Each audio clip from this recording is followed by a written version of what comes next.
Dazai is a depressed middle-aged man with nothing to look forward to in life, so he gives up and decides to end it all. On a cold, rainy day, Dazai and his lover are seen walking together without an umbrella until they arrive at a clearing with a raging river. This is exactly what Dazai was hoping for, since the rain made the river strong enough to sweep a person away, and right now, he wants to be that person.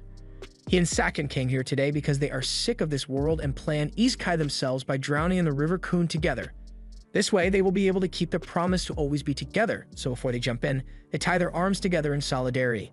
However, as we all know, there is only one true king of isekai, and he isn't going to let his job get stolen. So despite them being in the middle of the forest, Truck Kun shows up out of nowhere to take them out before River Kun does, even if it doesn't make much sense. In the next moment, Dazai wakes up in a cathedral, and as he gets up, he is greatly confused by everything he sees around him, but he just assumes this must be the world people get sent to after they die. The style is different from what he's used to, but he will get used to it eventually. Just then, a voice calls out to him and explains to Dazai that he has been summoned here as the hero of this world. The woman's name is Annette, and she says she is tasked with guiding those who end up here. To prove that this is indeed another world, she directs him to look out this window as a dragon and various other mythical creatures are seen roaming around in the world of Zauberberg. She tells Dazai that he is destined to become the hero of this world and restore the light, but he doesn't seem too happy about it. He wanted one thing, and that was to die alongside his lover Sakin.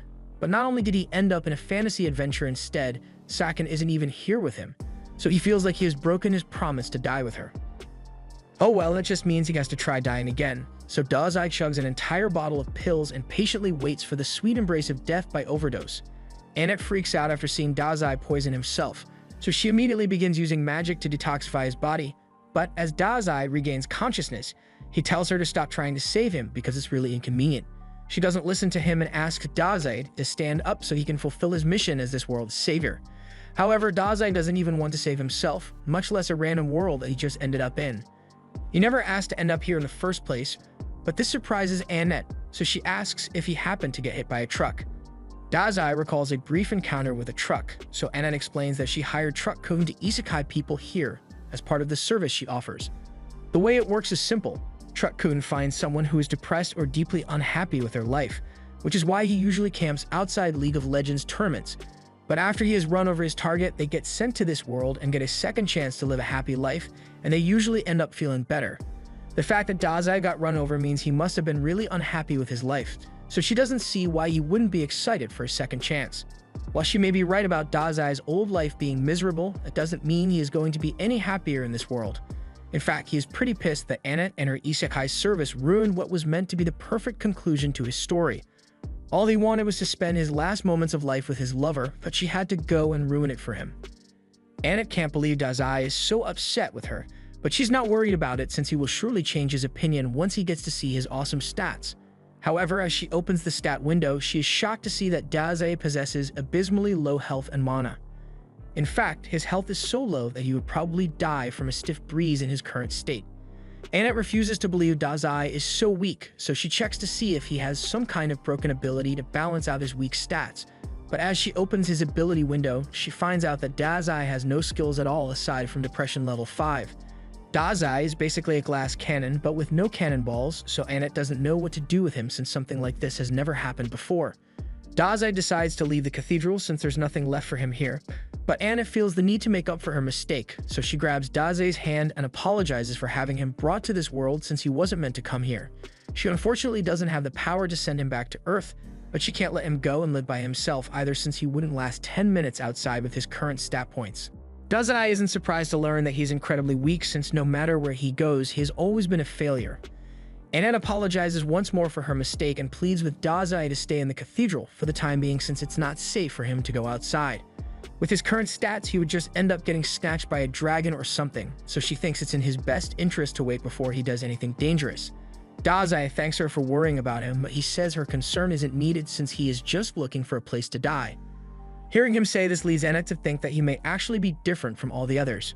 When she first took this job, she was genuinely excited to guide the summoned heroes on their journeys, but since most of them were depressed League players, they were so annoying to be around that she ended up hating her job. Her tasks can basically devolve into ego-stroking the heroes to get them to accept the mission, but it's different with Dazai. As he's about to walk out, Annette drops her staff and chases after Dazai, pleading with him to at least pick a profession before he leaves, but Daze turns to her and says there's no need for that since he is a natural-born writer, and that's all he will ever be. With that, he closes the door behind himself and says goodbye to Annette. And once Dazai is gone, Annette falls to the floor and begins thinking about how Dazai is the exact kind of person she has been waiting for. Meanwhile, Dazai has made it to some plains outside and is trying to get directions from a sign, but he doesn't understand a single word on it, so he just goes back to popping pills. Just then, he hears a voice saying he has just spotted a landmark, so 5 points of experience have been awarded. He may just be high off the pills, but he could swear that sound just came from his head, and it really hurts since he suffers from migraines, so he tries to get it to stop. However, celebration music goes off in his head as he has now gone up to level 2, and the resulting migraines make him want to die even more. Just then, he hears a girl screaming for help nearby, so he turns around and sees the girl getting assaulted by a death tree. She notices Daze and asks him to help her since she'll be killed by the tree if she doesn't escape soon, and the tree seems to be wrapping her in its branches more and more by the second. Daze just stands there as the tree fondles the girl, and he seems to be enjoying the show. So much so that he asks her if she's okay about him writing a novel about this later, but the girl doesn't care about any novels and just wants Daze to rescue her already. To his credit, Daze gives it his best shot, but he can't reach her at all, so he just gives up. So the tree grabs him by the neck and hangs him up next to the girl.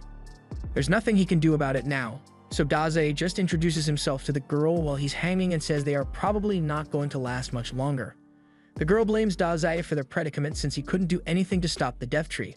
And now that they have been captured, the death tree is going to use its suction ability to suck out all the nutrition from their bodies, so in the next few minutes they are guaranteed to be dead. Daze says he's happy to hear that, but this freaks the girl out because what kind of lunatic would want to die by getting himself sucked dry? As Daze starts feeling weak, he looks like he's about to bust before suddenly slumping over. The girl starts to panic thinking Daze has actually died, but moments later, the branch that was strangling Daze begins to wither away, and the death tree ends up being destroyed because of it. The girl and Daze are freed as the tree disintegrates, but Daze is disappointed that he failed to die again. Thanks to his inadvertent victory, Daze levels up again, and the girl is left confused and amazed because she believes Daze intentionally made the death tree die by absorbing the poison in his body, but she also finds it weird that Daze would poison himself to begin with. She thanks Daze for saving her, while also apologizing for calling him useless earlier, but he doesn't think he did anything special. All he managed to do was fail to die, and he isn't happy about it in the slightest. The girl doesn't understand why Daze is depressed, but he saved her life, so she sincerely wants to thank him. She suddenly has an idea and invites Daze to come over to her house so she can express her gratitude properly, and Daze sees no issue with this. So as the girl extends her hand and asks what she should call him, he says she can call him Sensei. However, as he grabs her hand, he is reminded of Sakshan, and that gets him to wonder if she might have ended up in this world as well, and if that's the case, then he might be able to find and reunite with his love. He has finally found a reason to stay alive in this world, so he will make sure he finds Sakshan no matter where he is in the world, and when he does, they'll finally be able to die together. His motives may be questionable, but at least he's not actively trying to die anymore. With that said, he has no idea where to even start looking, so he heads back to Annette's cathedral, and Annette is overjoyed that he decided to come back to her, so she can finally shoot her shot. However, as the cat girl shows up behind Sensei, Annette freezes in shock because she hadn't thought Sensei would find a woman so soon after going outside for the first time. He says he has a question to ask Annette, so she prepares herself, thinking he wants to ask about her. But Sensei says he wants to find a girl named Sakshan, so he was hoping Annette might have some information on that. Annette is disappointed that Sensei is asking about another woman, but she doesn't have any good clues about where Sakshan might be, so Sensei is back to the drawing board. Since he has nowhere to go, he follows the cat girl to her house. The girl tells Sensei to cheer up since there is still plenty of time for him to find Sakshan, but since her house is still pretty far away, she suggests they should stop at the castle town of Roth so they can take a break. She then holds his hand so that she can lead him there. However, Annette is also here for some reason, and she won't stand for such unholy behavior while they are out in public. The cat girl yells at Annette for smacking her hand over something as trivial as hand-holding, and while she's on the topic of yelling at her, she questions why Annette is here in the first place, since it's not normal for a clergy to feel the need to abandon her post and follow people all the way out here. Annette doesn't really want to explain herself, but from the way she's looking at Sensei, the cat girl can already tell that she's in love with him. Annette denies having such impure intentions and claims that she is just here to watch over the weak otherworlder that she mistakenly summoned. As soon as the cat girl realizes that Sensei is from another world, She finally understands why he was so strong back when he saved her. Anna doesn't believe what the cat girl says since she saw Sensei's stats personally, and she knows for a fact that he is weakling.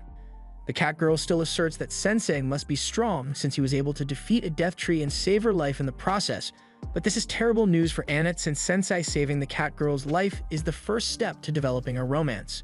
She can't believe she's already losing her chance to cat girl, but while they've been bickering this whole time, Sensei found something really interesting. It's a coffin that's the perfect size for him, so he climbs inside and says he has been feeling dizzy ever since he came here, so he's going to take a nap for a while, and they should wake him up when they get to the Tao.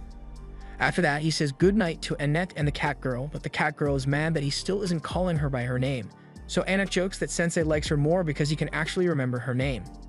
After that, Annette cheerfully ties a rope to the coffin Sensei is sleeping in and begins dragging it away.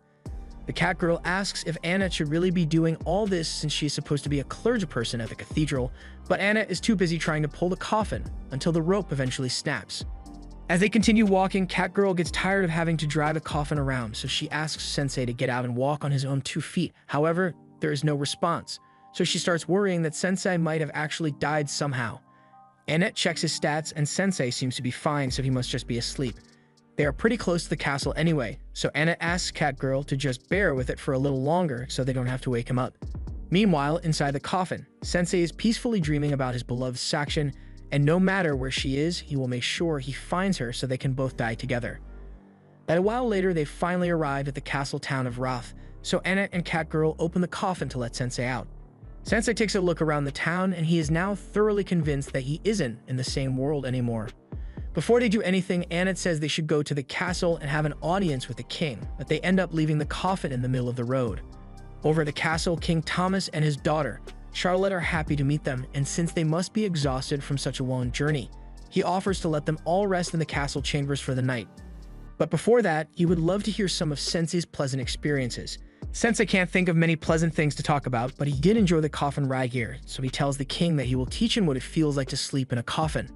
Out of context, that clearly sounded like a threat, but Annette quickly changes the subject and compliments Charlotte on how beautiful she is. The king mentions that Charlotte is actually getting married soon, so he asks them for a little advice regarding Charlotte's suitors. Thomas calls for the men to be brought in, so we are introduced to the warrior, Gomes, and the wandering minstrel of love, Otto. Recently, due to the influence of the wrath of the demon lord, the activity of monsters has greatly increased recently. However, Thomas has grown too old to deal with the problem himself, so he decides that one of these two shall become Charlotte's husband and the next king of Roth. However, Charlotte doesn't seem to be on board with the idea since she hasn't chosen a husband yet. That's why he's leaving the choice up to a bunch of strangers he met 10 minutes ago. He wants them to pick who is more suitable to marry Charlotte between Gomes and Otto.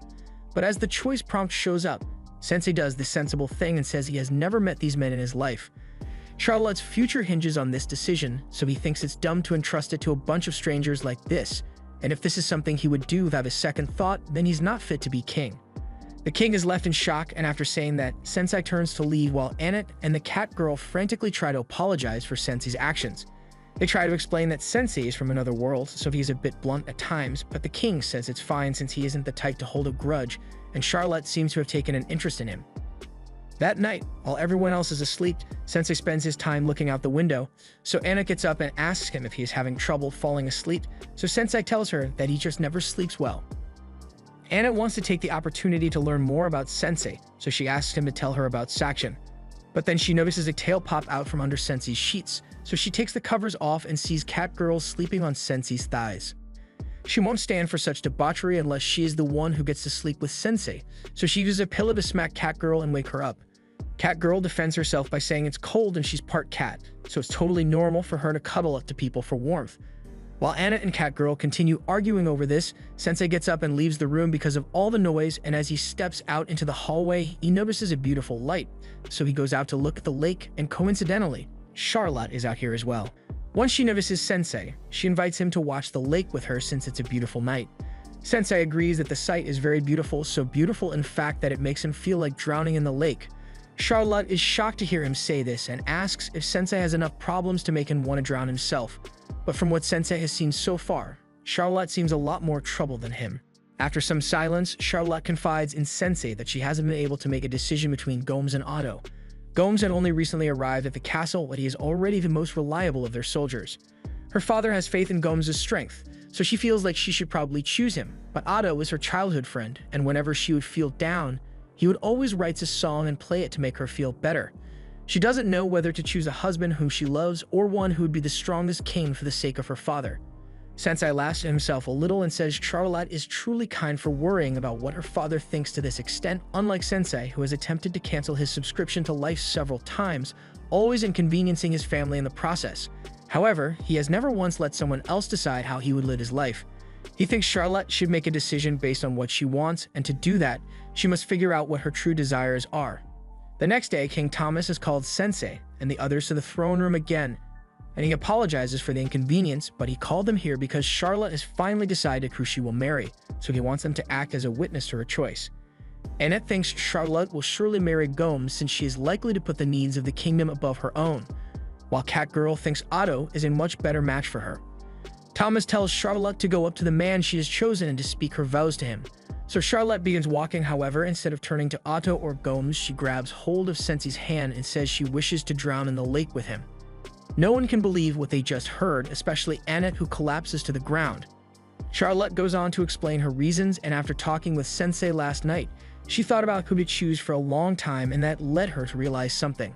While initially she was leaning towards picking Otto since he always sang to her when she felt sad, she now recalls that he sang to her even when she wasn't sad, and he was even singing last night as well, and he never said he was in love with her. So he probably just wanted to perform his newest song for someone, and Charlotte just happened to be available to listen. And Gomes is a no-go as well since he smells awful.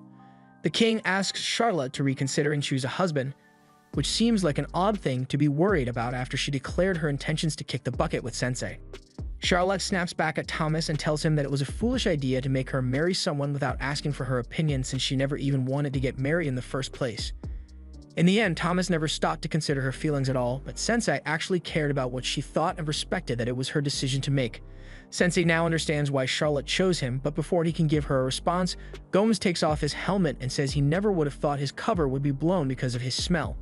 He then transforms into his true form as a servant of the Dark Lord, and he says he had intended to acquire this kingdom by becoming its king so he could eventually hand it over to the Dark Lord, but his plan has been ruined since Charlotte saw through his disguise.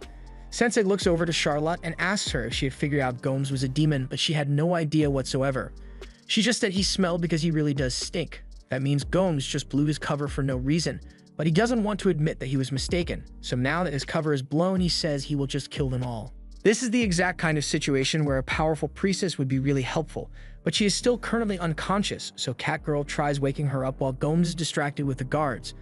Unfortunately, the guards don't last very long, so Catgirl is forced to grab Annette's body and run to avoid being crushed by a pillar. Since Annette won't be waking up anytime soon, Catgirl decides to take matters into her own hands and fight Gomes herself.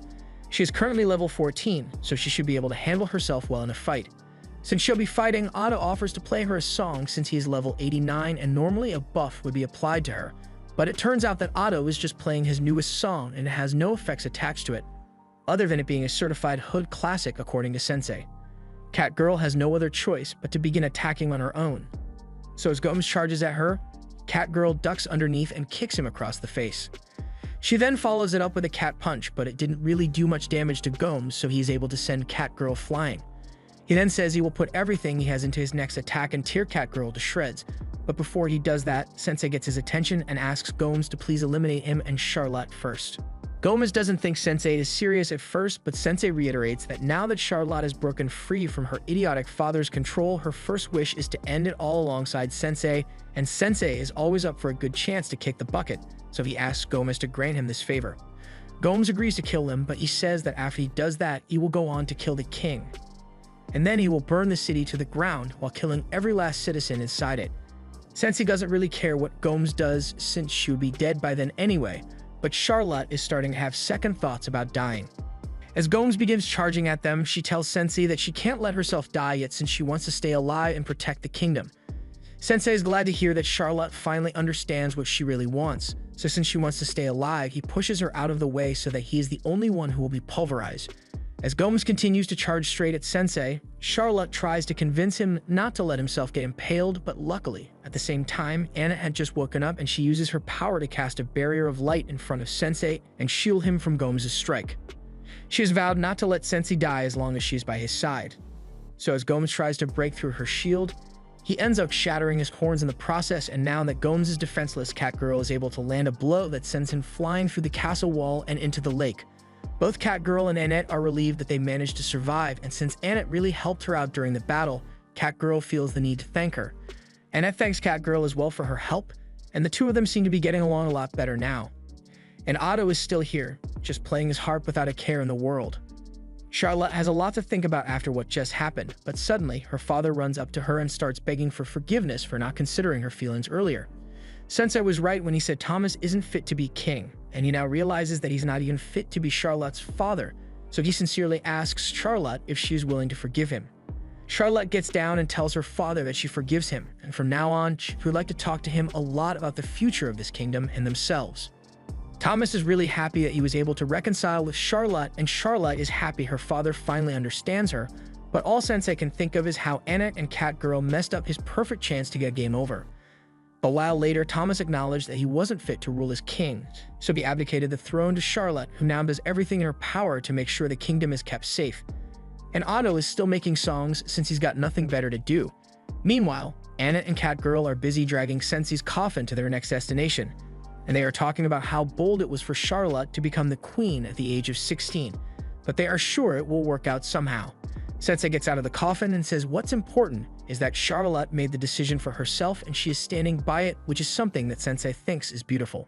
After driving Sensei for a long time, Catgirl asks Annette if they can take a break and she has gotten really tired.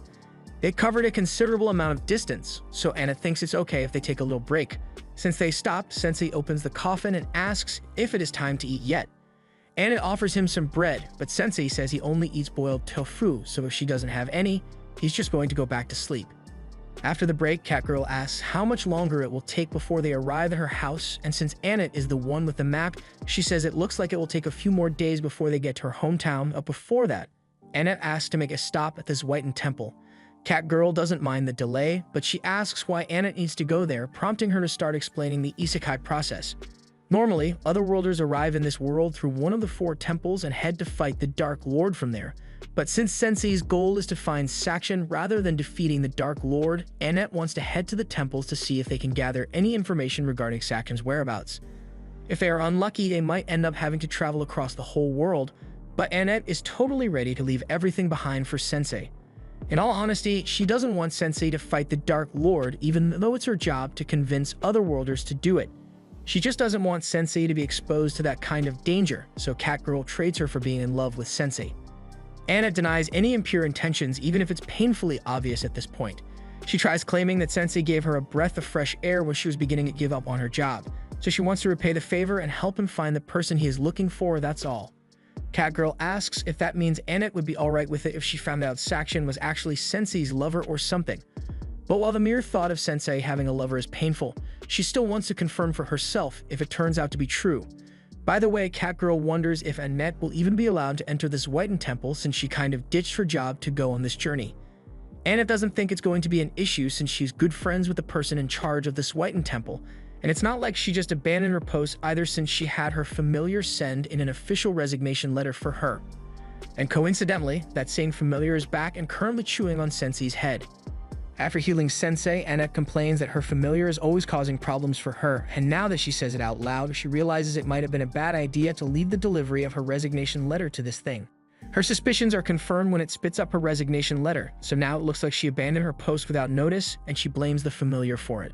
Seeing the familiar fail so hard at its one job brings a smile to Sensei's face since he is a failure as well, so he names it Melos, and Melos takes an instant liking to Sensei. But Sensei doesn't really want a pet, so he just goes back into his coffin. Meanwhile, Annette is freaking out over the fact that she left her post without notice, so the temple is totally going to deny her unemployment claim later. Just then, Melos starts acting a little weird, and before long, he runs away, so something is clearly wrong. But it's not until a dragon descends from the mountaintop that they realize what Melos was trying to warn them about. A dragon is the strongest monster in the world, so Annette doesn't know what to do. But before the dragon attacks, a girl appears behind Annette and Catgirl, and she tells Ryuta to quit attacking random people. The girl then walks up to the dragon and begins petting it, so Annette and Catgirl are pretty confused by point. They've never heard of someone managing to tame a dragon before, so they ask who the girl is. However, she just turns to them and says there are a lot of monsters in the area, so they should hurry up and leave before they get hurt. In fact, it looks like one of their teammates has already died.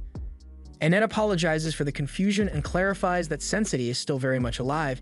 He is just a weird otherworlder, so he enjoys sleeping in a coffin. As soon as the girl hears that Sensei is an otherworlder, a switch flips in her head, so she removes her cloak, revealing that she's a dragon girl, and says she will kill all otherworlders. The amount of power coming from her body is intense, so as she fires a blast at them, Annette is just barely able to hold it back for a couple of seconds with her shield, but her shield isn't strong enough as the blast still does a lot of damage. They are left sprawled out on the floor, and they realize the dragon girl's power is far superior to theirs, but they are still determined to protect Sensei at all costs, so they get up to fight once more. However, the dragon girl has grown impatient with their meddling, so she uses her intense pressure to force them to the ground. And while they are unable to move, the girl stands over them, giving Annette a clear view of the mark on her neck, which she recognizes to be the mark of the wrathful Dark Lord. The Dark Lord is about to finish off Annette and Catgirl, but before she does, Sensei gets up and says there's no need for her to be so violent towards the others. She said her beef was with otherworlders, and that means the person she wants to eliminate is him. He tells her she is free to do whatever she likes to him. And since he isn't putting up a fight, the Dark Lord agrees to leave the others alone, and in the next moment, she punches a hole straight through Sensei's chest. As Sensei falls to the ground, the Dark Lord declares that her name is Waldelia, and she tells Sensei to rest in peace. But as she is leaving, Sensei gets back up and begins to laugh at the fact that Waldelia actually stabbed him. He can tell that she is harboring hatred within her heart since he once felt the same and wanted to stab someone. He even went as far as to write a threatening letter at the time, so he knows what it feels like to be consumed by hatred. Waldelia is starting to get freaked out at this point, but Sensei keeps getting closer and touches her cheek, hitting her with that dying man Reese. He says he would love to hear her story, but Waldelia isn't going to fall for his charms so easily, so she calls for Ryuka to get her out of here before she gets rizzed up. After she is gone, Sensei collapses once more since he still has a hole in his chest, but Melis is still around, so he finally makes himself useful and drags all of them to the temple, and upon seeing the poor condition Annette is in, she rushes to check on her. But Annette asks her to take care of Sensei first because he is in much worse condition. Isha sees it's really bad, so she calls for every healing potion and available priest to help Sensei recover. By the next day, Sensei is back up to full health, but he can't have that, so the first thing he does is go out and buy a bottle of poison to drink. While he does that, Annette thanks Isha for all her help and says she'll make sure to repay the favor someday. For now, Annette asks if Isha has come across an otherworlder named Sakshan by any chance, but she has never heard of her, so Isha assumes she must have been summoned to another temple. More importantly, Isha asks Annette why she is traveling with an otherworlder all of a sudden. She was shocked when she heard that Annette ditched her job, but she was also kind of relieved since she knew Annette was too kind-hearted to be exposed to this kind of job. However, she can't support Annette's decision to travel with an otherworlder since she should know from first-hand experience that they are all pretty much scumbags.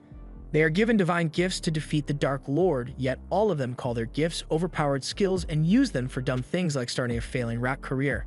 This goofball is called Kotaro, and he was unfortunately given the power to destroy the world's economy by mass-producing gold coins. He offers to buy the girls whatever they want in return for some fun time, but Aisha throws his gold back in his face and tells him to leave because she is having a serious conversation over here. Kotaro was annoying, but he helped prove Aisha's point that otherworlders aren't good people. Anna tries to explain that Sensei isn't like the rest of the otherworlders, but Aisha doesn't believe it since Sensei's face says he's a destructive person. She warns Annette that being around Sensei will ruin her, but Annette doesn't think Sensei is a bad influence since she is sure she has changed for the better ever since she met Sensei. But her argument about Sensei being a good influence doesn't sound very convincing when he comes over to her asking for money to buy drugs, and she happily gives him as much money as he needs too, so Isha thinks Annette might be too far gone already. If Annette is already this attached to Sensei, Isha at least wants to know what kind of gift he has, but she is surprised when Annette tells her Sensei doesn't have a gift.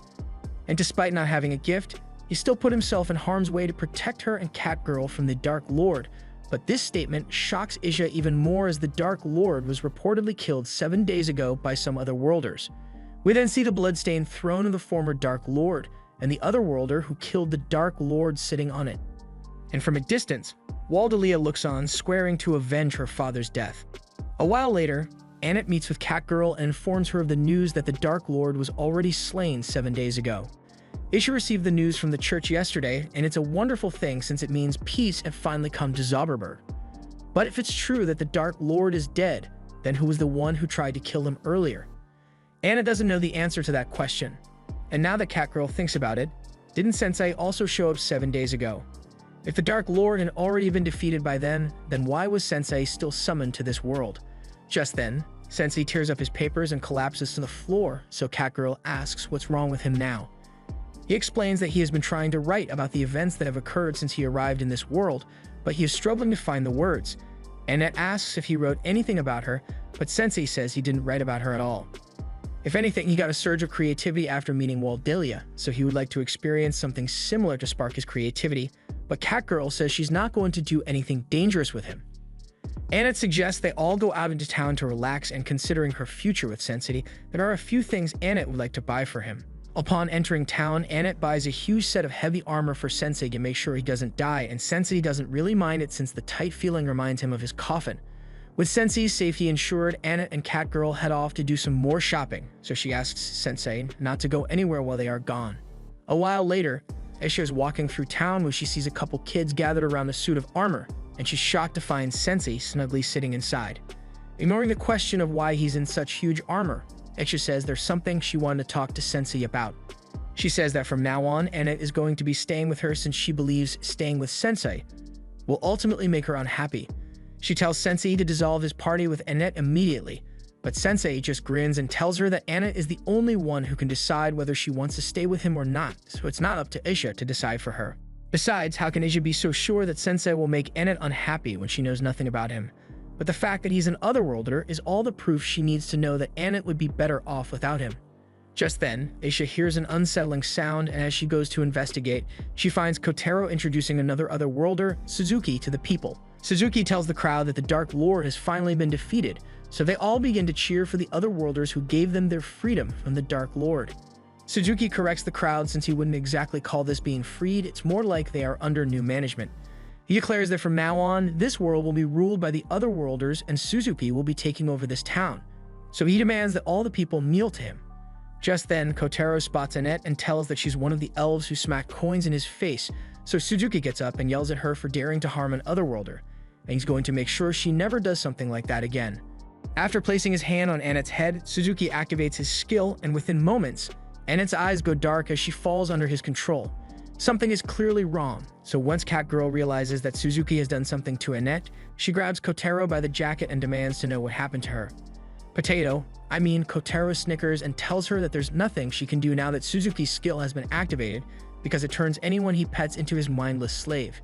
Catgirl is enraged, so she threatens to beat Kotaro up until he gets Suzuki to turn Annette back to normal. But before she could do that, Suzuki had already put his hand on top of her head and used his ability to turn her into an obedient slave as well. Things have gotten out of hand, so Aisha finally comes out and confronts Suzuki for misusing his ability when she taught him to only use it for good. But Suzuki couldn't care less about Aisha's disapproval because he's the one with all the power here. And since Aisha and the townspeople are so insistent on opposing him, he decides to just destroy the town completely to set an example and rebuild it as a place where no one will dare to stand up to him again. He then turns to leave, but before he does, he turns to Aisha and tells her he will be taking over her church and using it as his castle from now on. The attack dogs proceed to destroy the town under Suzuki's orders, including Catgirl, who is currently attacking the suit of armor Sensei was stuffed into earlier. Sensei isn't alarmed in the slightest by Catgirl's rabid behavior, and in fact, he finds it amusing that Annette was actually right about him needing armor in case of emergencies like this. Eventually, Catgirl's punches deal enough damage to shatter the plating of the armor, but in the process, she causes the helmet to go flying straight into her face, which knocks her out instantly. Sensei is now free from the armor, and since Catgirl is unconscious on the ground, he does the only thing he can think to do and stuffs her in a barrel so she doesn't hurt anyone. After he does this, Aisha comes crashing into the building beside him, and for once she's actually relieved to see Sensei's face, but she still stands firm on her earlier statements as Suzuki is a prime example of what otherworlders are like. Not only did Suzuki use his gift for his own selfish desires, but his greed has also led him to become a danger to society. The power from his gift must have gone straight to his head, since he wasn't like this when he first arrived in this world. Initially, he was a shy and weak-willed man, but now he has turned into a monster. Hearing Aisha describe Suzuki's descent into evil gives Sensei the spark of inspiration he has been looking for, so he asks Aisha where Suzuki is right now, and he is informed that Suzuki should be in the church right now, so he asks Aisha to watch Catgirl while he goes to see Suzuki. Isha tells him to wait since it's crazy for Sensei to go after a hero and doesn't have a gift, but Sensei still insists on going since he believes Suzuki's story will be an interesting topic to write about, so Isha relents and says she will go with him to ensure his safety. As they arrive at the church doors, Sensei is excited, but Isha can't understand how Sensei is so calm in a situation like this. He has already seen what Suzuki's gift is capable of doing, so he should know that he stands no chance of winning in an honest fight. If Sensei opens the door without a plan, she tells him he will be torn apart by Suzuki's beasts, but as she says this, Sensei pulls a bottle of poison out from his sleeve. Isha is impressed since she believes that Sensei must be planning to use poison to take out the beasts, but to her shock, he just shoves the entire thing in one gulp. Since they can't use the poison anymore, Isha gets down on all fours and tells Sensei that they are going to have to use the back door now. But once again, Sensei doesn't listen to her and walks straight through the front door. Sensei greets Suzuki and tells him that he is interested in writing a novel about his story, so Suzuki thinks Sensei is a fan of his, wishing to document his heroic deeds. But the reality is quite the contrary, as Sensei says that the story he wishes to write is about a loser who was given more power than he deserved and ultimately turned into a scumbag. Suzuki feels insulted, so he orders his dogs to rip Sensei to shreds, and Sensei is still just standing there, so Isha takes it upon herself to defend him. She casts a spell that fires lasers into the dog's head, but eventually she gets overwhelmed, so Suzuki orders his remaining beasts to shoot fireballs at Sensei. Since Aisha isn't able to protect him, it looks like Sensei is in real danger here. But at the last second, the fireballs get deflected by a floating helmet and go flying back at Suzuki. It turns out that Mellows was the one making the helmet float, and the fireballs were reflected because the armor is capable of deflecting low-level spells. Kotaro is starting to freak out since it's clear that Sensei is blessed by the gods of plot armor, but Suzuki tells him to calm down since he still has one more trick up his sleeve, which is sure to bring Sensei down. He orders his great wolf to attack Sensei, but as the wolf bites into him, it suddenly begins to decay and falls to the ground. Isha can't believe Sensei drinking that bottle of poison actually saved them, and by now, Kotaro is 100% sure that Suzuki can't beat Sensei's plot armor, so he takes off running. Suzuki has to admit that Sensei is more formidable than he at first thought, but he still has one more card to play, so he orders Anit to come out and kill them. Anit has no control over her actions, so she charges at Isha with a dagger and nearly stabs her, so Isha is forced to back away. And since she doesn't want to fight Anit, she thinks it's best if they retreat for now. However, Sensei doesn't think that is going to be necessary since Anit should be strong enough to resist the mind control on her own. Suzuki calls him a fool since his mind control is impossible to dispel once it has been activated, so Anit is doomed to be his slave for the rest of her life. Yet, Sensei still believes Anit is strong enough to overcome it on her own, so he walks right up to her knife and tells Anit that she doesn't have to listen to what Suzuki tells her to do. He seems to be getting through to her since Anit starts holding herself back from stabbing Sensei, and Suzuki doesn't like it one bit, so he uses all his power to try to force her to stab him, but through sheer force of will and a flashback, Anit is able to overcome the brainwashing by stabbing herself in the leg. The pain snaps her out of it, so she ends up falling into Sensei's arms. And now that Anit is back to her usual self, Sensei asks Isha to treat her leg wound, and Aisha is starting to realize that she may have misjudged Sensei as a person. Meanwhile, now that Suzuki knows his ability isn't all-powerful, he realizes that he's going to be held accountable for all his war crimes, and he can't bear the thought of the punishment he will have to endure at the hands of the people he has oppressed, so he looks around for the knife and attempts to use it to off himself. But at the last second, Sensei stops him from stabbing his throat, but not really because he cares about Suzuki's life.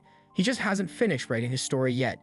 He wants Suzuki to tell him all about his life, so since he has nothing left to lose, Suzuki starts telling him all about his life back on Earth. He was a high school student who got bullied relentlessly by the bigger kids. He was timid and weak, so he could never truly stand up for himself. He even had thoughts of flipping off the roof so he wouldn't have to deal with the bullies anymore, but ultimately, he was too much of a coward to go through with it. On his way home that day, a drunk old man bumped into him and then proceeded to yell as if it were Suzuki's fault, so Suzuki was obviously angry, but he still didn't have the will to stand up for himself. Overall, he was a miserable person, which made him a prime target for Truck-kun. And before he knew it, he was transported to this world and greeted by Aisha as a hero chosen to defeat the Demon Lord. From there, he was left to level up on his own and had to fight the wolves before ultimately making them his faithful servants. And once he had command over strong allies, he was finally able to defeat powerful monsters. He believed things were finally getting better for him, but as he walked through town, he realized that despite his newfound power, people here still treated him like an outcast just like people on Earth. And eventually, the thought that he may end up getting bullied here made him reach his breaking point. He had suffered endless torment on Earth and suddenly found himself being proclaimed a hero, but he had no reason to want to save this new world or be its hero. Although even when he tried to play the part of a villain, he couldn't even do that. Sensei is pleased with the story Suzuki just told because it allowed him to finish his novel. It's about a pitiful man who could neither become a hero nor a villain due to his own weakness. He's an outcast no matter what world he goes to, so Sensei decides to call the novel Isekai Shikaku. And as he names it, pages from the novel begin floating around Suzuki. Sensei thanks Suzuki for his story since it allowed him to write something he was satisfied. But he still cannot call this a masterpiece, so takes a page from the novel and rips it apart. As he does this, a magic circle appears beneath Suzuki, and both Isha and Annette recognize it to be the summoning circle they used to bring heroes to this world. But this one is acting in reverse, so in a flash of light, Suzuki is unsummoned and sent back to Earth. Annette checks Sensei's status screen, and to her surprise, it now says he has a gift when it clearly wasn't there before. Isha realizes that it must be some kind of special skill that only activates against Otherworlders, which can only mean Sensei was brought to this world to fight Otherworlders. After he's done, Sensei collapses to the ground, and he's disappointed that he couldn't create a masterpiece like he wanted, and it looks like he is oblivious to the power his writing possesses as he starts wondering what happened to Suzuki. With Suzuki having been reverse isekai'd, all the monsters under his control stop being aggressive and begin leaving the town. And Catgirl finally gets herself out of the barrel, although she can't figure out why she was in there to begin with. After things go back to normal, Isha thinks Sensei deserves a reward for saving the town from Suzuki, so at his request, she has a custom coffin made for him. Annette thanks Isha for all the help she has offered, but before she goes, Isha says there is something important she would like to discuss with Annette. She tells Annette that it is very likely that Sensei is an incredibly important hero to this world, and that means traveling with him is bound to be insanely dangerous. But after seeing the willpower Annette possesses, Isha believes Anna can handle any challenges that come her way, so she asks her to support Sensei to the best of her ability. After that, the group is ready to continue their journey, so Catgirl and Annette both grab the ropes to begin hailing Sensei's coffin. But before they go, Isha says she has a question for Sensei. It's true that Suzuki turned out to be a rotten hero, but considering the fact that he was nice before he was given his powers and exposed to this world, she can't help but feel like he only turned out that way because he was summoned. And now that he has been sent back to Earth, he may be doomed to continue his miserable life. However, Sensei sees it differently, since while Suzuki's story as a hero of this world is over, his story on Earth is still in progress, and it's up to him to change things for the better. After Sensei and the others had left, Isha went to the headquarters of the church to report the recent events. As she arrives, she notices a colleague of hers, Wolf, sitting and drinking all his sorrows away. She is appalled that he would be drinking so early in the day, but he says he has to because his job is a lot more stressful than hers. While Aisha gets to deal with other people like her, Wolf is forced to deal with dwarves, and dwarves smell absolutely terrible. However, before he can continue insulting dwarves, Elton comes in and tells Wolf that it's not right for him to be saying such racist things while at work, especially since he's a bishop. Wolf half-heartedly apologizes, but he also kind of insults Elton for being a goblin bishop when most bishops are elves. Goblin doesn't take much offense to this and points out that Wolf is acting worse than the dwarves he claims to hate so much. This sets Wolf off, so he dares Goblin to try dealing with the dwarves all day and see whether he still isn't racist after that. All of a sudden, they are both interrupted as Cardinal Miller arrives and tells them to stop bickering and take their seats so they can get this meeting started. Once the meeting begins, Miller apologizes for summoning all of them here on such short notice. He would like to begin the meeting by having each region, but it looks like there's someone missing. However, before he can start talking, another bishop arrives and stumbles onto the floor in front of them. None of them have any idea who this girl is, so Miller introduces her as the new bishop of the Western Temple who is taking over after Annette ditched her job. They all get seated and Miller asks for the bishops to begin their reports, starting with Aria. She introduces herself as Annette's replacement and reports that nothing noteworthy has happened in her region. The cardinal mentions that he heard Princess Charlotte inherited the throne recently, and that seems noteworthy, so Aria apologizes for forgetting to mention that. While Aria is begging to not be fired, the goblin bishop Elton interrupts her and begins his own report. He states that his region has experienced nothing but peace recently, so he doesn't have much to report. Wolf goes up next and gives his report on his territory. It's located way out in the middle of nowhere, but it's doing all right. There is the occasional conflict between dwarves every now and then, but it's normal, so there's no reason to be worried about it. Next up is Isha, and while all the others didn't have much to report, she has terrible news to give. Recently, an Otherworlder went on a rampage within her region and destroyed half of the town of Vale. She is currently working on having the town restored to normal, but on the topic of Otherworlders, Miller actually called this meeting because of the Otherworlders. As he informed them all a week ago, the wrathful Dark Lord was defeated by a group of Otherworlders. And in light of this, the Pope has decided to seal the magic circles that connect this world to the others and put Truck-kun on indefinite paid leave. Elton is glad the battle with the Dark Lord is finally over, but there's still a looming threat over this world. The 7 Otherworlders who defeated the Dark Lord have all claimed the land once ruled by the Dark Lord as their own. And the Pope has received a declaration from those 7, stating they will transform Zauberberg into the perfect utopia. This clearly sounds like a declaration of war, and the Pope is greatly distressed by their threat since the Otherworlders were meant to be angels sent from above to save this world, and he truly cared for them. However, now they've turned against him, and the Church has to prepare for the impending danger. They also have to worry about the Otherworlders who have been causing chaos in each region, and the daughter of the Dark Lord who disappeared from his castle. None of them ever thought the day would come when the Otherworlders would become the enemies of the Church, and if they worked together, the Otherworlders would become a far greater threat than the Dark Lord ever was. Arya is worried about how they are going to fight such strong people, but Aisha has an idea of how they could manage it. She informs the others that there is a particular Otherworlder who was able to use his gift to send another Otherworlder back to his own world. The others are shocked to hear this, but if Isha's hypothesis is correct, then they will be able to send the Otherworlders back to their own worlds with Sensei's gift. Just then, the Pope arrives to the shock of everyone there, and he is delighted to hear such good news. He asks Isha to fill him in on the details of this man. Meanwhile, within the Dark Lord's territory, 2 of the 7 Otherworlders who had taken down the Dark Lord remain in the castle, while the other 5 have set out for various different regions to claim them for their new empire, and the 2 left behind are eager to see what's about to happen to this world. Back with Sensei and the others, they finally managed to make it to their destination, and Catgirl is excited to finally get to sleep in a bed again. But all of a sudden, she gets a notification from her system that due to all her coffin pulling, her level has risen to level 17. Leveling up is nice, she doesn't seem pleased by the way it happened. For now, Anna thinks they should start by looking for an inn to spend the night at, and out of nowhere, a voice tells them that there is a good inn down the road. Annette looks up and spots a little boy sitting on a signpost, and he offers to give her some information that will help her navigate this town since she's new here. The boy tells her that there's a hero dispatch service in this town, and essentially, Otherworlders accompany parties who lack confidence in their skills on missions, ensuring their safety and making the mission as smooth as possible. The boy says he came up with the idea himself, but as soon as he mentioned Otherworlders, Catgirl gets flashbacks to what Kotaro and Suzuki did, so she wants nothing to do with it. The boy doesn't understand why she dislikes Otherworlders so much since they are the ones who saved this world. But that aside, he says if they are interested, he can introduce them to an Otherworlder right away. For a small fee, of course. He asks for 40,000 Jinko to do the introduction, but Catgirl tells him they don't want to since she doesn't want to waste that much money. However, Annette is more than happy to waste that much money if it means she can get a strong hero to keep Sensei safe. The boy thinks she is talking about guarding the coffin, so he begins giving a speech about how the dead guy would probably appreciate having his body guarded. However, Sensei pops out of the coffin and tells the boy that he's not dead yet, but he wishes he was. The boy is scared out of his mind, but Catgirl tells him that despite how he looks, Sensei is also a hero. However, the boy doesn't believe her. He quickly snatches the money from Annette and tells them that he will bring the hero to their inn later tonight. Even though Catgirl wasn't on board with the idea at first, she does admit that it would be nice to have a strong hero join their party since it would mean she doesn't have to drive the coffin anymore. But Annette actually enjoys pulling the coffin though.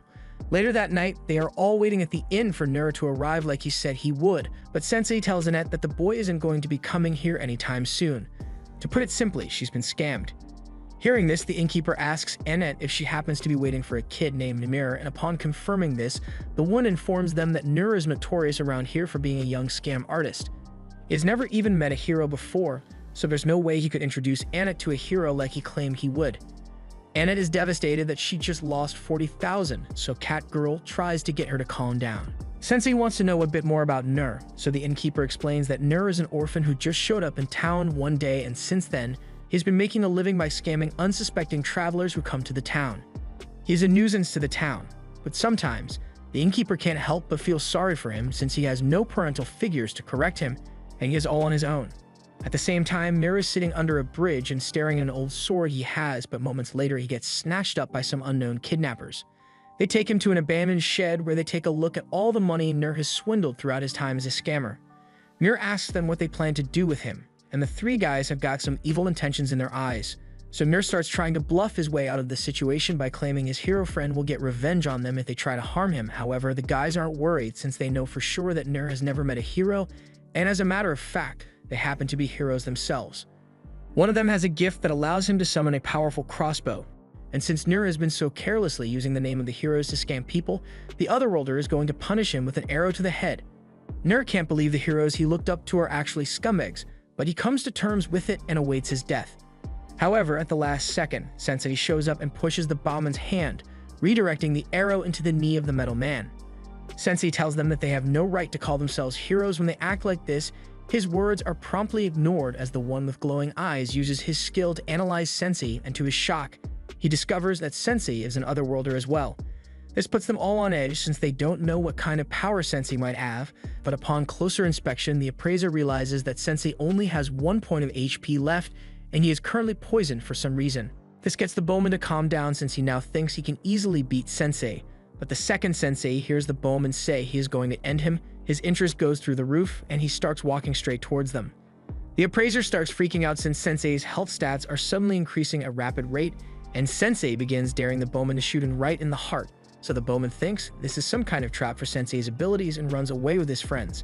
As they leave, Sensei is disappointed since he was really hoping that they would finish him off. Nur speaks up and asks Sensei if he is a hero, but Sensei denies being someone as noble as that. He's just a man trying to make it through the world of adults. Adults can often be cruel and conniving, but Nur is still a child, so he thinks he should try and preserve his innocence a little longer before he ends up as bad as those rotten otherworlders. Sensei then begins to leave, and Nur feels inspired by his speech, but his inspiration soon turns to panic as Sensei walks out of sight. And Nur realizes that Sensei forgot to untie him, so he's going to be stuck here all night. The next morning, Sensei and the others are getting ready to leave town to continue their journey, but Catgirl notices that Sensei seems to be sleepy, so she asks him if he managed to get good night's sleep. Now that Anna thinks about it, she recalls that Sensei snuck off somewhere last night without telling them where he was going. So she asks him if he spent the night with women or something. Sensei doesn't say anything other than he had an eventful night, and Annette is seriously crying over the possibility that another woman got to Sensei before her. However, they get interrupted by Mirror, who says they should hurry up so everyone can start going. As soon as Catgirl recognizes him, she starts yelling for him to give them back their money for lying to them, but Mirror maintains that he never lied to them since he has indeed brought a hero to join their party. And he is that hero, although he isn't very strong. They continue their journey, but shortly after, all of them get thrown in jail. They took Catgirl somewhere else. Nur assumes she must be the reason they all got locked up and speculates that she might have stolen from the royal family or something. Annette doesn't believe it since she knows Catgirl isn't the kind of person to steal from others, but right now, despite their predicament, Sensei is more concerned with finding out what kind of execution method this world uses. Annette refuses to tell him since she doesn't want to give him any ideas, but Sensei already has a bunch of execution images in his head. In any case, Nur thinks they should at least try to escape by themselves, even if it is without Catgirl for now, but Annette doesn't know how they are going to do that. However, before she even realizes it, Nur has already picked the lock on the cell and earned them their freedom. It's not a skill an honorable warrior would have, but it's hard to argue with results. However, Sensei is a little upset that Nur managed to get them free since now they aren't going to be executed, but moments later, the guards notice them try and get out of the cell. So they are all locked up again, and Sensei is quite pleased since this means they might get executed again. They are brought before the king of the kingdom of Grun, and he says they have committed a very severe crime against the kingdom, so they are going to be executed. Sensei is happy to hear this, but Annette pleads for them to reconsider since they only got here recently and haven't committed any crimes since they got here. But on the contrary, the king says they have committed the worst crime of all. He says they kidnapped the princess of this kingdom, Matilda, so there will be no leniency with their punishment. Just then, Catgirl walks in to put a stop to this whole execution thing, and the others are shocked to discover that she is Princess Matilda. She tells her father that her friends didn't kidnap her, she just went on a journey across the lands so that she could improve her combat ability, and she happened to meet them along the way, so they'd done nothing wrong. Even though the king now knows that Sensei and the others are innocent, he still refuses to release them and instead decides to use the lives of Matilda's friends as blackmail to get her to behave. He says he will only let them live if Matilda agrees to never do anything foolish like running away again. He just wants her to be a good princess and listen to what he says from now on.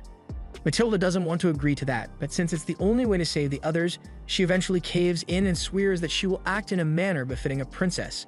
As much as she hates this, she has no choice but to turn her back on her friendship with them. and since she agreed to the king's demands, they are allowed to go free. That night, the three of them gather at a bar, and Nur is happy that they weren't executed after all, and he barely knows Matilda to begin with, so he isn't upset about her being forced to leave the party.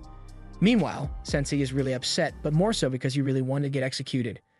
Even though Nur doesn't really care, he still finds it really surprising that Catgirl turned out to be the princess of a nation, and Annette is borderline mortified because being rude to royalty is punishable by death, and she's been rude to Catgirl countless times, and for that matter, it was already really rude that they've been calling her Catgirl this entire time without asking for her name. While Anna is agonizing over her past actions, the waitress overhears her mention Matilda's name, so she asks if they happen to know Princess Matilda by any chance. Annette confirms this, so the waitress introduces herself as Fawn and says she used to work as Matilda's maid. Nur explains that they traveled together with Matilda up until yesterday, but then the king dragged her back to the castle and forbade her from going on any more adventures. It's unfortunate, but it can't be helped since she's royalty, however. Fawn's expression after hearing what happened to Matilda leads Sensei to believe that there is more to the story than it would seem, so he asks Fawn if she could tell him all about what happened between Matilda and her father. Annette thinks it might be rude to pry into the personal life of Matilda now that they know that she is royalty, but none of that matters to Sensei because to him, Matilda will always just be the same old Catgirl he knows. Meanwhile, Matilda is in the castle, recalling how funny Annette and Mira looked when they realized that she's a princess, but Sensei still acted the same way he always does. She wonders what the others are up to right now, but as she is looking out the window, she notices a figure standing on the building nearby, and in the next few moments, that figure causes mass destruction to the castle. After all the chaos, the king and his guards are alerted to the presence of an intruder, but by the time they arrive, the intruder has already had the chance to take a seat on the throne, and he begins talking about how disappointed he is with the kingdom of Grun, but he hasn't gotten the chance to taste a demi-human girl yet, so he thought he would swing by.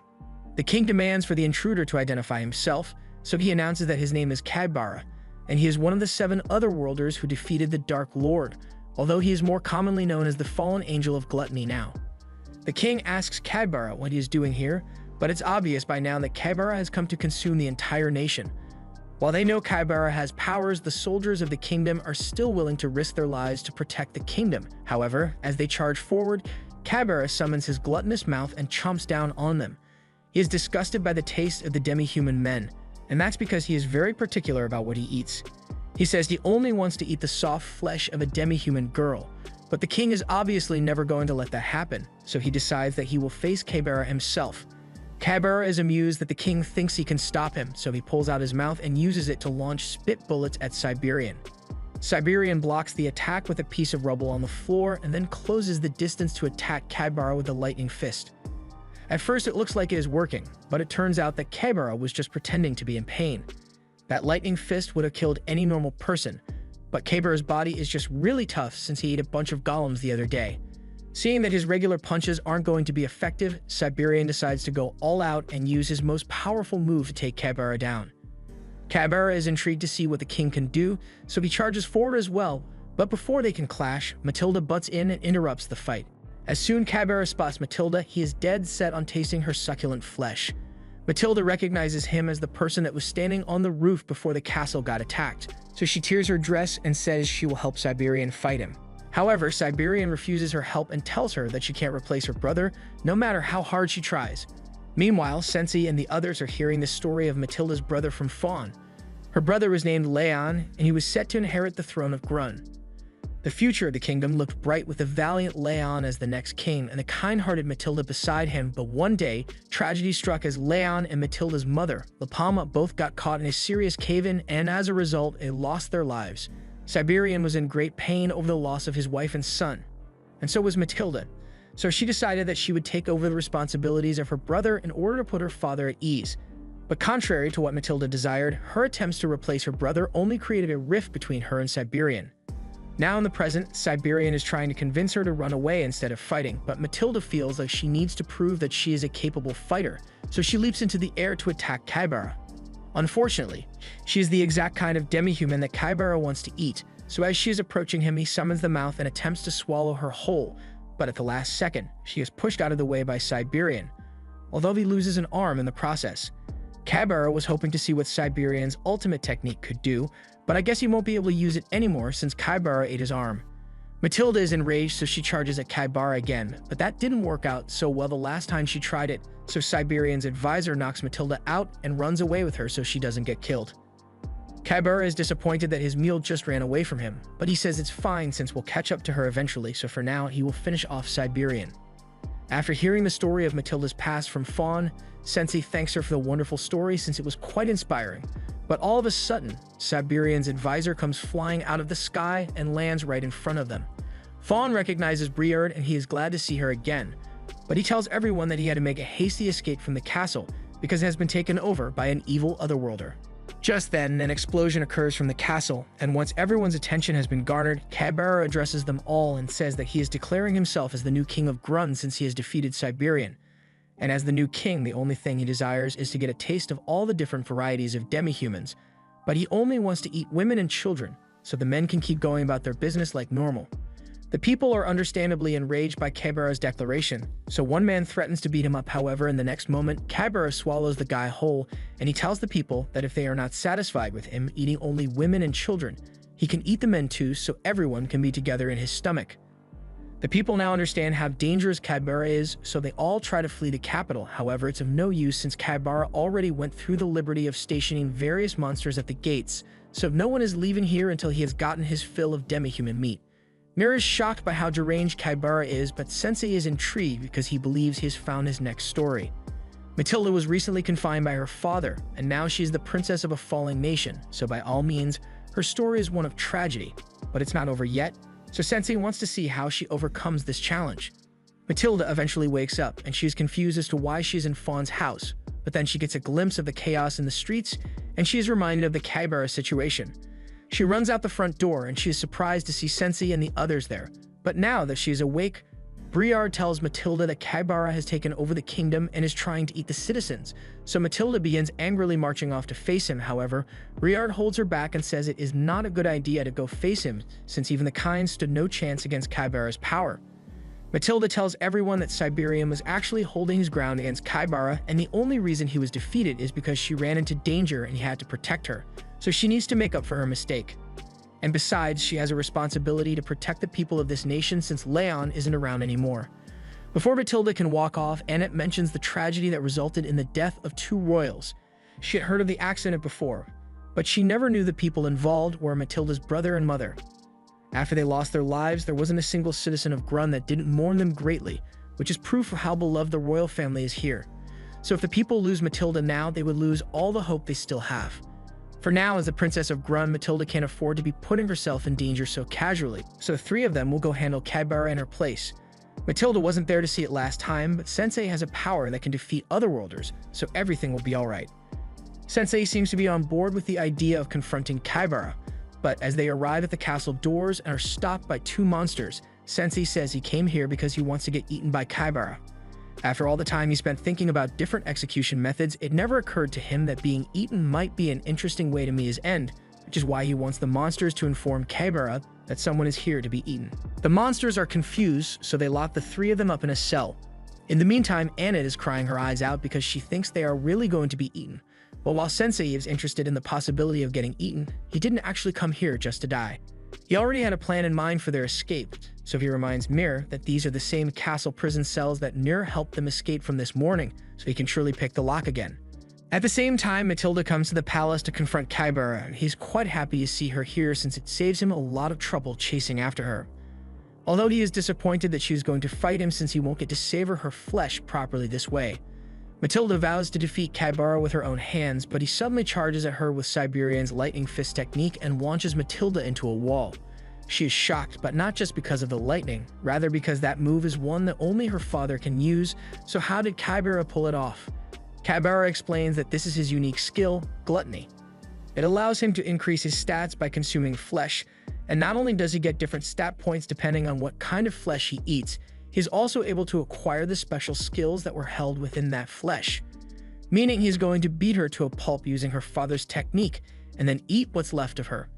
Meanwhile, on the other side of the castle, Sensei and the others are walking through the halls after escaping their cells, and Annette is honestly surprised and impressed that Sensei actually had a plan back there and didn't just want to get eaten. But Sensei is really disappointed that he won't be eaten. They eventually arrive at a door, and this confuses Annette and Mir since they thought they were going to defeat Kaibara, but Sensei says this is exactly what he was looking for. They enter the room, but Annette is still wondering what Sensei could possibly need from the late queen's room. But then he starts searching through all the trunks and drawers until he eventually finds what he was after, a book and quill. While they were doing this, Matilda is still getting knocked around by Kaibara as he appears behind her and performs a tiger kick to launch her into the air. He then jumps up and elbows her into the ground while mocking her for her mediocre martial arts skills. The fight looks to be over, but Matilda has a flashback to a moment where she was hanging out with Leon while he trained. She asks him why he was working so hard to become a fighter, when she knows he hates fighting, and Leon admitted that he indeed wasn't much of a fighter. In fact, Matilda probably has more talent for fighting than he does, but that is why he needed to train harder than anyone else, so he could become strong enough to protect those he cares about. This motivates Matilda to stand up once more, and despite knowing that Kaibara is much stronger than her, she refuses to back down. Kaibara laughs in excitement because there's no better feeling for him than eating the flesh of someone with as much willpower as Matilda, so he is truly going to savor every bite of her once he sinks his teeth in. He can now say with certainty that all the fruitless days in his old life have been leading up to this moment. Back on Earth, Kaibara's life was absolutely dreadful. He was born into an insanely rich family and grew up in a mega mansion where everything he could ever want was given to him. However, he was never happy with what he had, so his life always felt empty, which is why one day he decided to spice things up with a little murder. However, he was stopped before he could go through with it, so his desires remain unfulfilled. He didn't even face any consequences for his actions since his parents paid the maid a lot of hush money to avoid a lawsuit. People kept calling him fortunate, but Kaibara could never understand why since he was always so miserable. To him, even a homeless person in the street looked more happy than him, and he couldn't stand that, so he stomped the homeless man to death. And clearly, Truck-kun didn't do a background search before deciding to isekai him because a moment later, Kaibara got run over and sent to this world. And now he eats whatever he wants, whenever he wants, and he wants to get a taste of Matilda's supreme flavor. He sends his giant mouth to swallow her whole, but before he can get a bite, Sensei runs in front of her and says Kaibara's story is really boring. Kaibara tries to just eat Sensei as well, but for some reason, his instincts are preventing him from going any closer with his mouth, so he is starting to wonder who Sensei might really be. He is then cornered by Mir and Annette, and Annette declares that Sensei has the ability to banish otherworlders back to their original world. But I don't know why she thought it was a good idea to say all this out loud. But as she tells Sensei to use his ability and write Kaibara's story, Sensei says, "No, I don't think I will." He has standards for the stories he writes, and Kaibara's story is basically a privileged child complaining about how easy his life was. Hearing Sensei call his life story trash makes Kaibara furious, so he decides that before he eats Matilda, he's going to kill every last one of them here. Matilda blames herself for everything they had gone wrong so far. If she hadn't gotten in her father's way while he was fighting, then he never would have lost his arm, and if she had stopped Annette and the others from coming here, then they wouldn't be in danger right now. She doesn't know what to do, so she looks to Sensei for guidance, and he offers her a story which he has dedicated to her. The story is written based on Matilda's sad past, so as she opens the book, pages begin flying into the air. Annette didn't know Sensei's ability could also work on non-otherworlders, but she doesn't have time to focus on that since Kaibara is still attacking her. Sensei tells Matilda that he has learned a lot about her from her tragic story. She is so kind that she suppresses her own feelings for the sake of others, but she is still a clumsy woman, so as a child, she ended up bound by her father's vision of an ideal princess. After her mother and brother died, she attempted to raise Siberian spirits by replacing her brother who had been the ideal prince, but this only created more distance between her and her father. And at some point, she even lost sight of her true self altogether, but her mother once told her that her life belongs to her alone, so she should live for herself. Siberian ultimately just wants Matilda to be happy, so Sensei tells her that she has a choice to make. She can either live as the ideal princess like Siberian wanted, or replace her brother as the ideal prince. However, neither of those paths are who she truly wants to be.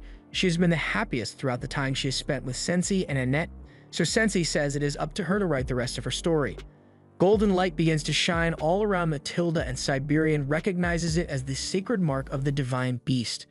This isn't the first time the mark has appeared, as when she was younger it showed up in her right hand, but while Leon was excited to tell Siberian about it since it means Matilda will become an incredibly strong fighter in the future, Matilda begged him not to tell their father about it because she knew Siberian didn't want her to have anything to do with martial arts.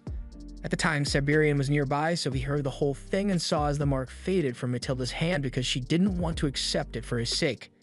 He now realizes that he was a fool to try and keep Matilda away from martial arts when she is so gifted at it. Kybera compliments Matilda for gaining some kind of power-up, but he has also finished digesting Siberian's hand, so he has completely mastered the lightning fist technique. Even flashbacks won't be enough to save her because it's not like she's in an anime with plot armor, so he will take pleasure in watching her despair as he eats her bit by bit. While Kybara is ranting, Sensei lights up a smoke and calmly says that hope may often be disappointing, but even when pushed to the brink of despair, people will still always find the last thread of hope to cling onto. Matilda charges forward and Kybara is still confident that he will overpower her, but then he gets discombobulated and headbutted into a concussion. He tries to counterattack, but Matilda has already charged up her finishing move, so even though he uses his rock-hard defenses, he is ultimately torn to shreds by the force of Matilda's attack. Kybara falls to the ground, and now that he has been defeated, the sacred mark on Matilda's hand begins to fade as she falls unconscious. Siberian catches her and Anit comes over so she can heal her. While Matilda is being healed, Sensei goes up to Siberian and returns the Queen's diary to him. Siberian asks if Sensei read his deceased wife's diary without his permission, and Sensei doesn't deny it. But what's Siberian going to do? It's not like Sensei minds being sentenced to death for it. However, Siberian wouldn't dream of punishing Sensei because he owes him a debt of gratitude for giving his daughter guidance. Briard arrives a few moments later and he comments on how amazing it is that Matilda awakened her sacred mark, and not only that, but the move she used to defeat Kybera is actually an ultimate technique known as King's Fang, although her version of it is still incomplete. Just then, Kybera comes back to life as a monster, but this makes no sense since Siberian is sure Matilda's technique had killed him. Even Kybera doesn't know how he managed to survive that, but then he thinks back to the time he and the other 6 heroes defeated the Dark Lord, and it all makes sense to him now. He had mentioned before that he was one of the heroes who killed the Dark Lord, but something he didn't mention was that while no one was looking, he had taken a piece of flesh from the Dark Lord and eaten it. At first he didn't know what kind of effect it would have on him, but now he can feel unimaginable power welling up inside him, so he has finally become the ultimate predator of this world. And with his new power, the first thing he is going to do is annihilate this entire kingdom. Or at least that's what he would have done if he didn't get decapitated mid-sentence.